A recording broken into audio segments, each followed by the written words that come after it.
Hello and welcome to our new section where we're going to be learning a lot of new algebra skills for you guys.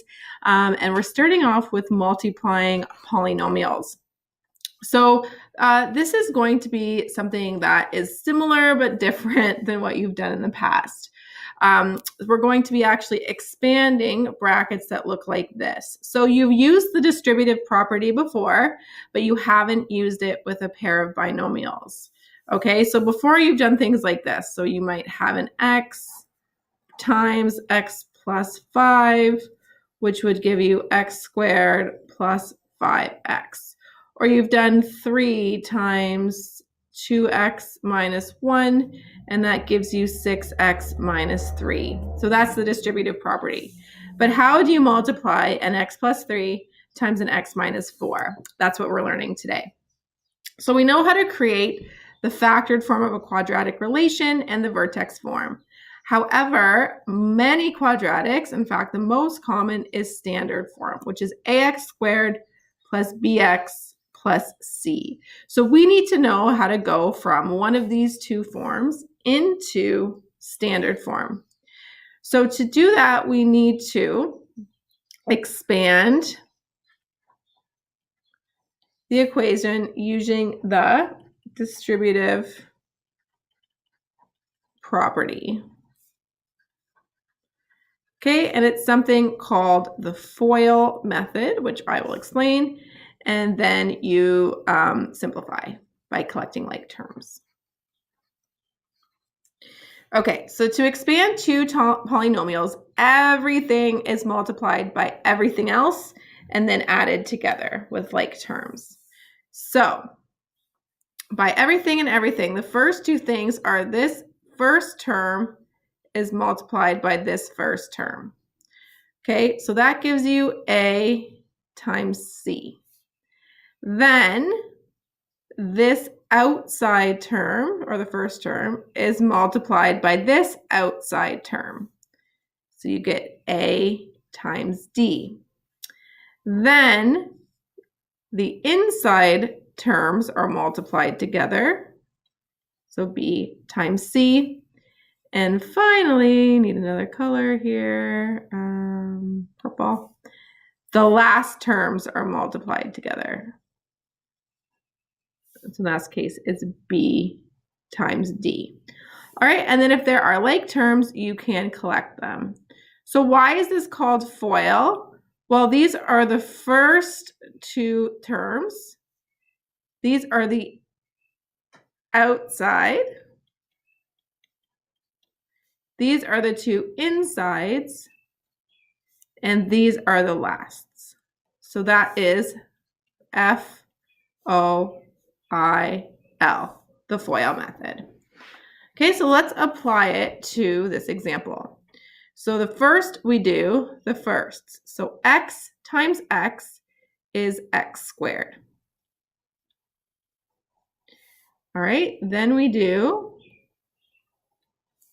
the outsides. So x times negative 4, include the sign. So that's minus 4x. Then we multiply the insides. 3 times x is 3x. And then finally we do, let's go back to pink here, the lasts. So 3 times negative 4 is negative 12. So again, this is firsts, outsides, insides, and lasts. So the last step is to collect like terms. So notice that minus 4x plus 3x are like terms. So we have x squared minus x minus 12. Since negative 4 plus 3 is negative 1. So this goes from factored form into standard form. So this is factored form, and this is called standard form. All right, let's take our crack at the next one. Okay, if you want to be brave and try it, you can pause the video and try it on your own, or you can just follow along if you're less adventurous. So again, first times firsts, first we do our firsts, it's x squared. Then we do our outsides. X times -1 is -1x, or just negative x.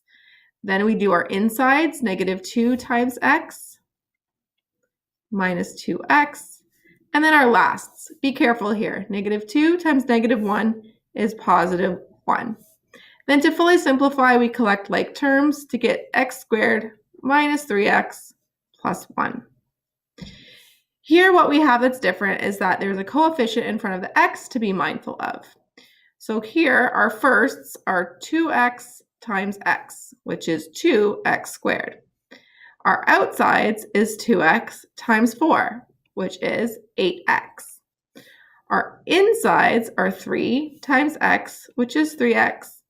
And our lasts are 3 times 4, which is 12. Again, collect like terms to get 2x squared plus 11x plus 12. All right, let's do another example. 2x times 3x, those are our firsts. That is 6, because 2 times 3 is 6, and then the x times the x is x squared. 2x times -7 is minus 14x. That's our outsides. Our insides gives us 9x, and our lasts give us -21. These are like terms, so we need to collect them to get 6x squared minus 14 plus 9 is minus 5x minus 21. Here we have a situation where we have a coefficient, outside of the binomials. When you have a case like this, you should first FOIL the two binomials, then multiply the two after. So FOIL first. You just leave the two outside. It's a big mistake to try to multiply it in first. So we leave the two out here and then just start a big bracket, and we're going to go ahead and FOIL. X times x is x squared, and then minus 5x plus 1x, or just plus x, minus 5. Okay, now it's your choice whether you simplify first or distribute the two first. I prefer to simplify first. X squared minus 4x minus 5. And now you distribute the 2 throughout the entire bracket. 2x squared minus 8x minus 10. It's crucial that you show these brackets here, whether it's round or square, to remind yourself that this 2 is distributed to the entire bracket. Okay, as you can see, we can get a lot more complicated with this example here. So remember, the things that are multiplied together have to be actually touching. So these are FOILed, and then these are FOILed separately.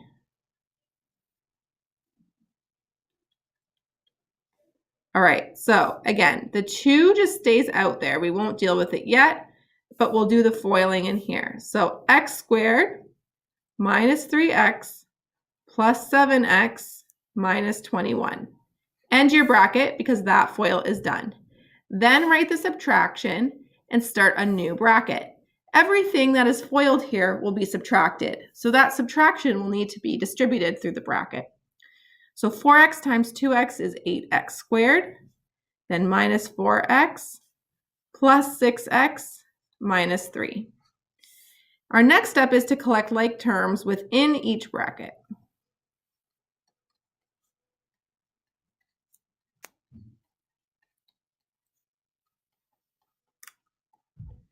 Okay, then we distribute everything out. Okay, so we get 2x squared plus 8x minus 42.